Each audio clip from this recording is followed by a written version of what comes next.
Pues veréis, tiene mucho que ver, por supuesto, con también la misión y todo lo que acabo de compartir, toda esta realidad, porque es algo que está en mi corazón desde hace mucho tiempo, ¿no? Y que el Señor me da el privilegio de poder vivir de cerca y de poder también entender cada vez más cómo la Biblia nos ayuda y nos desafía muchas veces a amar a los demás, a amar a las personas, ¿no? Y precisamente hace un tiempo, bueno, hace ya unos meses realmente, pero es algo que ahora el Señor me ha abierto los ojos para poder relacionarlo. El pasado San Jordi, que es una fiesta maravillosa de aquí de Cataluña, como decía, tengo 2 hijos, una niña de 6 años y un niño que va a cumplir 5 ahora, pues estábamos buscando libros, lo típico, ¿no? Un cuento para ellos. Y me llamó mucho la atención cuando estábamos en una de esas paradas, un cuento que se llamaba Los Invisibles, ¿no? Y a ellos no les llamó mucho la atención, ellos querían cosas más vistosas, pero a mí me llamó la atención y lo acabé comprando, ¿no? Y me gustó porque era la historia de una niña cuya familia se encontraba en una situación pues de dificultad económica y de pobreza y se tenían que trasladar de su piso a una zona más económica para vivir donde vivían otras personas con dificultades, ¿no? Con pobreza. Y cuando la niña llegaba a ese barrio se daba cuenta que a su alrededor todo parecía invisible y que ella misma se había vuelto como invisible para el resto de personas. Y luego poco a poco eso iba revertiendo gracias a acciones de amor los unos con los otros, ¿no? Y esa historia se me quedó ahí como grabadita y últimamente me ha venido mucho a la mente este concepto de los invisibles. Porque tengo la impresión de que vivimos en una sociedad, no es algo nuevo de ahora, yo creo que en los tiempos de Jesús, como ahora os explicaré, creo que también pasaba, pero la sociedad en la que vivimos es una sociedad que tiene tendencia a convertir en invisibles a ciertos sectores de la población o del mundo, ¿no? A aquellos que menos valor les otorgamos a nivel social, que tiene que ver con muchas cosas, ¿no? Y ahora os explicaré. Y entonces, hace poco leí un texto archiconocido que hemos leído 1000 veces, muy cortito, ¿no? Una historia, una anécdota muy corta en el Evangelio de Marcos, y lo leo, lo comparto con vosotros, se encuentra en el capítulo 1 de Marcos, a partir del versículo 40. Dice, un hombre que tenía lepra se le acercó a Jesús y de rodillas le suplicó, si quieres, puedes limpiarme. Y movido a compasión, Jesús extendió la mano y tocó al hombre, diciéndole, sí quiero, queda limpio. Al instante se le quitó la lepra y quedó sano. Jesús lo despidió enseguida y le advirtió, mira, no se lo digas a nadie, solo ve, preséntate al sacerdote y lleva por tu purificación lo que ordenó Moisés para que sirva de testimonio. Pero el hombre salió y comenzó a hablar sin reserva, divulgando lo que había sucedido. Y este texto que hemos leído tantas veces y que de hecho se parece bastante a otras ocasiones que encontramos en los evangelios en que Jesús se encontraba con diferentes personas enfermas y que tenemos tan leído, en esta ocasión, esto es algo maravilloso que tiene la Biblia, ¿no? Que la lees una y otra vez y cada vez es capaz de tocarte de una manera diferente, ¿no? Y de hablarte de una manera diferente. Pero esta vez me vino enseguida esta palabra de los invisibles, este concepto, y pensaba, estos leprosos, este hombre, en tiempos de Jesús era un invisible, ¿no? Y no solamente los leprosos y los enfermos, sino muchos otros colectivos. En la época de Jesús vemos una y otra vez que había personas, por ejemplo, los niños eran prácticamente invisibles para el resto de la sociedad, eran personas que no tenían valor, los que estaban más abajo de la escala social, las mujeres, los niños, los enfermos, etcétera, eran considerados como ciudadanos no de segunda, sino de última categoría. No tenían ningún valor, no se les prestaba atención y de hecho tenían varias restricciones por las que no podían muchas veces estar en ciertos lugares o relacionarse con ciertas personas. Y me llamó la atención por esto y quise profundizar un poco y quiero profundizar con vosotros o quiero compartir con vosotros cosas básicas pero poderosas que me revela este pequeño texto.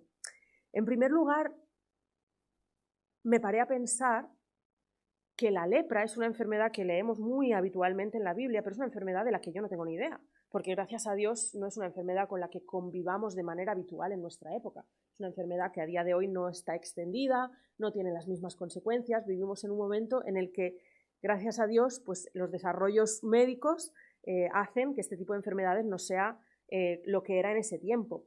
Pero en el contexto de este tiempo en el que lo estamos leyendo, era una enfermedad horrible realmente, que no tenía cura y que implicaba, y perdonadme porque es un poco desagradable, pero empezaba como algo que afectaba a la piel un poquito, ¿no? Como una afección de la piel, pero como no tenía manera de frenarse, eso iba como carcomiendo la piel hasta meterse hacia la carne, incluso los huesos, haciendo que las personas llegaran a perder partes del cuerpo, tuvieran, no sé, como agujeros en la piel, porque la piel y la carne se estaba descomponiendo literalmente. Es un poco desagradable, pero esto me hace entender un poquito mejor cuando leo en la Biblia y dice un enfermo de lepra, ¿no? Me hago un poquito mejor a la idea de lo que significa cuando leo un enfermo de lepra, como este hombre que acabamos de leer, ¿no? Entonces, imaginaros para este hombre lo que era viviendo con esa enfermedad. Una enfermedad que imagino le daba un dolor horrible porque le estaba descomponiendo literalmente por partes y que además tenía una serie de implicaciones que era una persona impura para el resto de la sociedad o indigna, ¿no? que tenía que vivir apartado de la sociedad, sin dignidad, sin esperanza y con un panorama bastante terrible, ¿no? Hasta que tiene el encuentro con Jesús, ¿no? Y Jesús lo hace todo nuevo, hace nueva la vida de este hombre, la piel de este hombre, pero también cada área de su vida. Y esto quiero compartir con vosotros, ¿no? Esta enfermedad completa que le estaba afectando no solamente en el plano físico, sino también en el plano social, en el plano emocional y en el plano espiritual, es tratada por Dios para darle un vuelco, un giro completo y una transformación completa a cada área de su vida. Así que el encuentro con Jesús le trae una sanidad completa. Yo me imagino, porque este hombre que vivía apartado, excluido, que no podía relacionarse con nadie, ¿cómo se entera de que viene Jesús? Bueno, yo me imagino que en esa época las noticias iban de un lado para otro rapidísimo y por las calles, y aunque él no tuviera la oportunidad de acercarse a la gente, pero había barullo, ¿no? Había barullo. ¡Que viene Jesús! ¡Que viene Jesús! Y por las calles, entre la gente, de boca a oreja, se debía compartir de las maravillas de lo que estaba haciendo Jesús con la gente. Y a mí me viene a la mente una declaración poderosa que Jesús hace y que encontramos, por ejemplo, en el Evangelio de Lucas, capítulo 4 y versículo 18. Lucas 4, 18 dice: el Espíritu del Señor está sobre mí, por cuanto me ha ungido para anunciar las buenas nuevas a los pobres, me ha enviado a proclamar libertad a los cautivos, dar vista a los ciegos y poner en libertad a los oprimidos, a pregonar el año del favor del Señor. Esto dijo Jesús, y yo me imagino que estas noticias corrían como la pólvora y todo el mundo iba diciendo de unos a otros: que hay un tipo por ahí que se llama Jesús y que va diciendo estas cosas y que va haciendo cosas raras, va sanando a la gente y va haciendo cosas increíbles. Y este hombre leproso, aislado, enfermo, deprimido seguramente, sin ninguna esperanza, debió oír algunas de estas cosas y debió pensar: este Jesús está hablando de mí, está hablando de liberar a los oprimidos, de traer esperanza. Este hombre está hablando de mí y yo no tengo ninguna otra oportunidad en la vida, no tengo ninguna esperanza, nadie va a venir a salvarme, nada va a cambiar mi vida. Tengo que intentarlo, no tengo nada que perder absolutamente, tengo que intentar acercarme a este hombre y a ver qué pasa. Así que este hombre se acerca a Jesús con una fe que muchas veces nos gustaría para nosotros mismos, ¿no? Sin tener ni idea de todo el contexto que nosotros tenemos hoy en día, pero que había oído algo y que quería acercarse para ver si ese Jesús podía hacer algo con su vida. Y se acerca. Y se acerca también atrevidamente, desafiando todas las leyes sociales y todo lo que le estaba permitido. Pero decide que no tiene nada que perder. ¿Qué podía ir peor? ¿Qué podía pasarle peor que lo que le estaba pasando, yo creo que prácticamente nada, así que decide acercarse a Jesús. Y Jesús sabemos que muestra misericordia hacia este hombre, ¿no?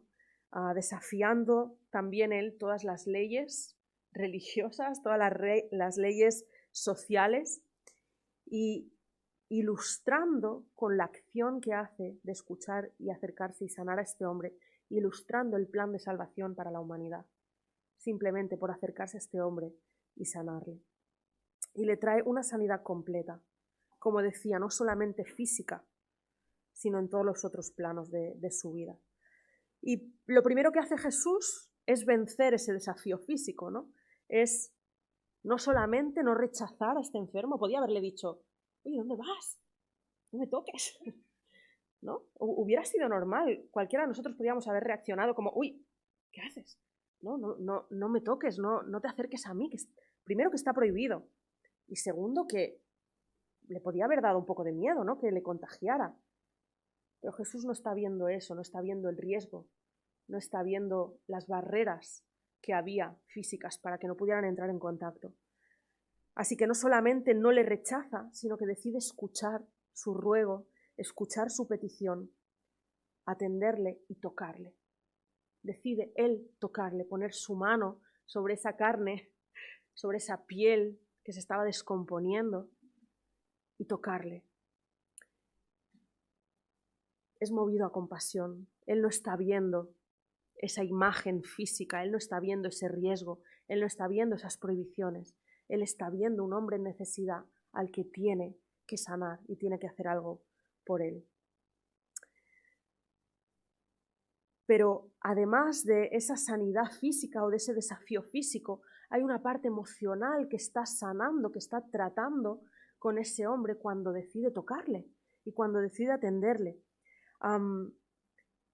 No tengo ni idea cuánto tiempo debía llevar este hombre aislado, cuánto tiempo debía llevar este hombre solo y viviendo y lidiando con esta enfermedad. Pero quizás llevar el tiempo que llevara era demasiado en cualquier caso. Y este hombre ya emocionalmente se había convencido de que él era un apartado, era un apestado, no tenía valor, la gente no le amaba, no tenía ningún sentido su vida y emocionalmente yo creo que estaba en las últimas, debía estar sin ninguna esperanza y sin ninguna ilusión por nada, obviamente. Pero al sanar este enfermo, Jesús está evidenciando lo que dice en el Salmo 34, 18, cuando leemos, el Señor está cerca de los que tienen quebrantado el corazón y Él rescata a los de espíritu destrozado. Este hombre estaba destrozado emocionalmente, probablemente, ¿no? Estaba con el corazón absolutamente roto y sanándole Jesús está restaurando su dignidad. Está diciéndole, mereces mi amor, mereces que yo te toque, mereces mi respeto, mereces mi atención y mereces que yo haga algo por ti. Tienes un valor incalculable y yo quiero entregártelo, quiero mostrártelo. Está afirmando la imagen de Dios en este hombre que exteriormente su imagen probablemente era desagradable, era terrible, pero Jesús en ese acto de amor, en ese acto de restauración, le está diciendo, has sido hecho a imagen de Dios. No importa el reflejo que te devuelva el espejo, no importa lo que los demás estén diciendo de ti, importa que has sido creado a imagen de Dios y tienes un valor. Pero hay más, porque Jesús cuando entra en contacto con nosotros y cuando decide sanar a alguien no lo hace solo a medias, sino que lo hace por completo. Y también está a la vez que está restaurando esa área física y esa área emocional, está restaurando también su valor social, su valor como parte de la comunidad, como alguien que es apto para vivir en sociedad, para vivir en comunidad. Y la cosmovisión, la manera en la que Jesús entiende la sociedad, entiende la comunidad, entiende el valor de las personas, es un auténtico desafío a la sociedad de esa época, ¿no? Incluso a la sociedad de nuestra época, como decía antes, que no es tan diferente. sociedades que se rigen por jerarquías, por etiquetas, por categorías, por los que valen más, los que ganan más, los que tienen más, los que son más populares, los que tienen más capacidad en ciertas áreas y los que no. En el tiempo de Jesús era muy evidente, como he dicho antes, ¿no? Probablemente los niños, los enfermos, incluso las mujeres eran parte de la jerarquía de abajo, de la parte de abajo, ¿no? Pero en nuestro tiempo quizá no es tan evidente como eso, pero si nos paramos a pensar, vivimos en una época en la que también nos regimos, esta sociedad se rige por los que tienen más influencia, los que son más populares, los poderosos, los que tienen mayor capacidad económica, etcétera, y los que no. Y luego, abajo de todo, incluso hay aquellos invisibles que nadie ve, como la gente, por ejemplo, en Barcelona, que vive en la calle. No sé si aquí en Sant Feliu sucede, pero gente que vive en las calles literalmente y a las que nadie ve. Se han convertido en parte del paisaje, y perdonadme ser tan cruda, pero es así. Se han convertido en parte de aquello que pasamos, nuestra mirada no se detiene en ellos como personas. Y lo mismo pasa con, como decía, ¿no? Con niños que viven en extrema pobreza alrededor del mundo y nadie los ve, porque no forman parte de la prioridad de nuestra atención como sociedad, porque es una realidad tan alejada de la nuestra que prácticamente nos olvidamos de ellos. Pasa también con los refugiados, con las personas que tienen problemas de salud mental, por ejemplo, con tantos otros colectivos, tantas otras personas a las que simplemente no prestamos atención porque nos hemos acostumbrado como sociedad a que tienen menos valor o menos importancia.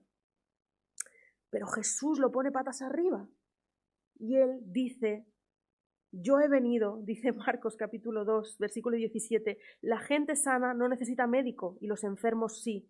No he venido a llamar a los que se creen justos, sino a los que son pecadores. Jesús vino precisamente para dar valor a los que toda la sociedad estaba diciendo: tú no tienes ningún valor. Ha venido a poner patas arriba y a revolucionar esta jerarquía de los que valen y los que no, diciendo: en mi reino, en mi mesa, hay un lugar para todos. No importa la etiqueta que tengas, no importa el valor que te dé la sociedad, en mi mesa hay un lugar para todos. Y, por supuesto, en cuarto lugar hay una área espiritual que Jesús restaura cuando toca a este hombre. Seguramente este hombre no tenía ni idea de ese área espiritual, como muchas veces nosotros cuando nos convertimos, ¿no? Cuando Jesús entró a formar parte, entró a nuestro corazón. Quizás al principio no teníamos ni idea de que necesitábamos llenar esa área espiritual, de que teníamos una necesidad espiritual. Probablemente en este mundo la mayoría de personas con las que nos cruzamos cada día no tienen idea o no quiere tenerla de que necesita cubrir esa necesidad espiritual. Pero Jesús sí lo sabe.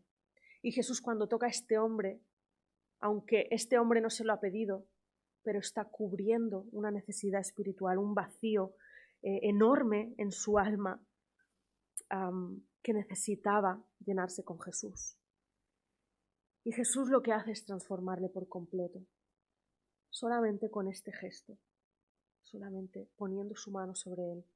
Le está dando la vuelta a su vida en todos los aspectos. Lo transforma sanando su cuerpo, su mente, su corazón, su vida y su espíritu. Y esta es la manera en la que Dios quiere, aún a día de hoy, en 2023, seguir tratando con las personas, seguir impactando la vida de las personas. Tocar sus vidas para transformarlas por completo, para transformar cada área de su vida. Cuando estas personas deciden acercarse y decir: he oído que tú puedas hacer algo con mi vida. Entonces Jesús lo hace, y lo hace por completo. Y no me voy a alargar mucho más, solo quiero añadir dos ideas más. La primera es que, bueno, lo cierto es que yo no os conozco, ¿no? Estoy muy contenta de estar aquí, pero no os conozco a ninguno de vosotros, entonces no tengo ni idea de cuál es vuestra realidad respecto a Jesús o de cuál es el contexto de vuestra vida en este momento. Pero quiero deciros algo, porque si no lo digo, creo que no estoy haciendo lo que debo hacer delante del Señor. Y es que si tú en este momento de tu vida o en algún momento de tu vida te has sentido por cualquier motivo como un invisible por tus circunstancias, por tu realidad, por cualquier cosa que estés viviendo, quiero decirte que para Jesús no eres invisible, que hay un lugar en su mesa para ti. Yo no sé si alguna vez te has acercado a Él y le has dicho, Jesús, me han hablado de ti y me han dicho que eres lo que necesito en mi vida. Ayúdame. Pero si no lo has hecho nunca, te animo a que lo hagas. Porque independientemente de tu realidad, de lo que estés arrastrando, de lo que la sociedad, las etiquetas que te haya puesto, de tu condición, hay un lugar en la mesa para ti. Y Él quiere tocarte como tocó a ese hombre enfermo de lepra y transformar cada área de su vida, cada área de tu vida, perdón. Así que si ese es tu caso, puedes acercarte a Ismael o a cualquier persona para pedirle consejo y ayuda de cómo Jesús quiere entrar a formar parte de tu vida y cambiar por completo cada área de tu vida. Y perdón por el atrevimiento, pero creo que es lo que Jesús quiere hacer con cada uno de nosotros y con cada una de las personas que están a nuestro alrededor. Y la segunda invitación o reflexión que me lleva este texto tan sencillo y que hemos leído tantas veces es a preguntarme y a preguntarnos si estamos siendo esa comunidad, esa familia, esa persona que abre sus brazos a los invisibles y que ve a esos invisibles, que no somos como el resto de la sociedad que mira por encima sin prestar atención porque se han convertido en paisaje, sino que intencionalmente estamos mirando y prestando atención a esos invisibles. Hay muchos, como decía antes, y podríamos seguramente pensar en muchas más personas que por su contexto, por su situación, por su realidad, la sociedad ha convertido en invisibles.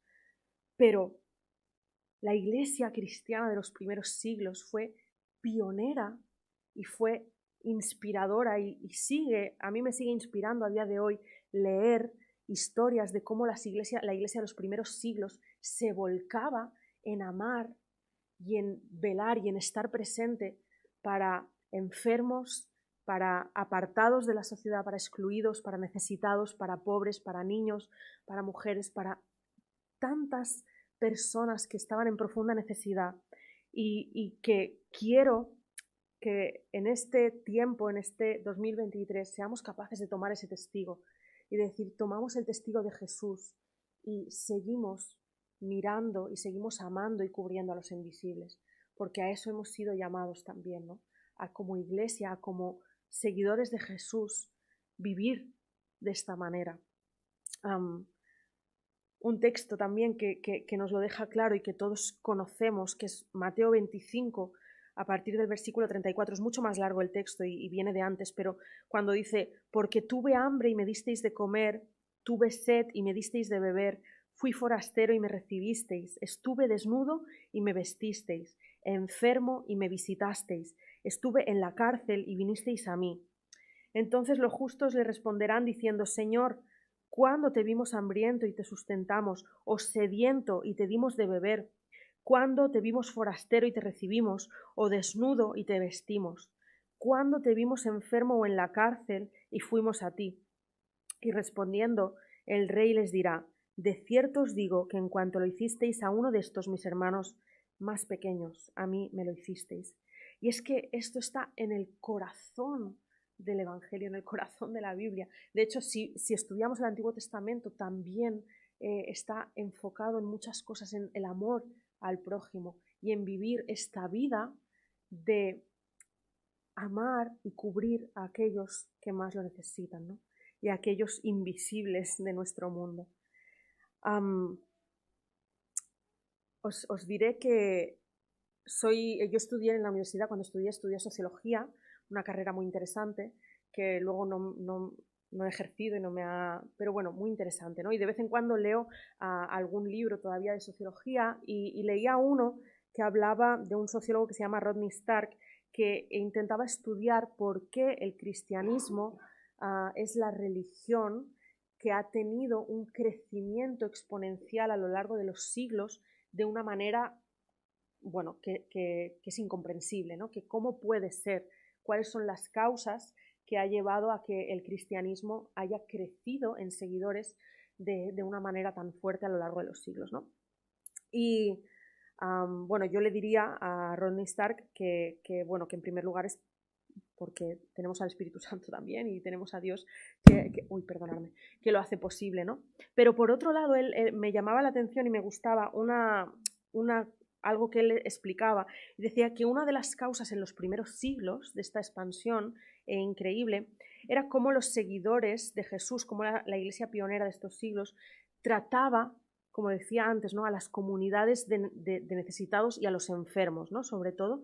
Decía, por ejemplo, ponía el ejemplo de en el tercer siglo después de Cristo hubo una epidemia terrible por la que morían miles y miles de personas al día, y en una zona de Alejandría, ¿no?, en una zona cercana a Alejandría. Y lo que la gente de Alejandría hizo fue huir despavorida, ¿no?, alejarse el máximo posible del lugar de esa epidemia para no contagiarse.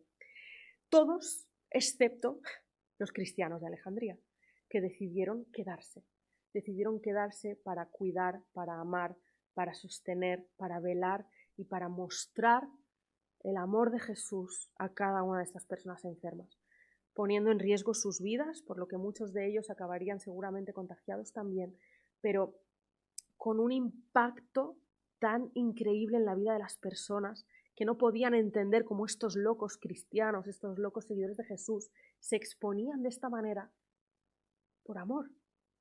Y esto hacía que gente de otros lugares viniera a conocer de cerca quién eran estos cristianos y por qué hacían semejante locura.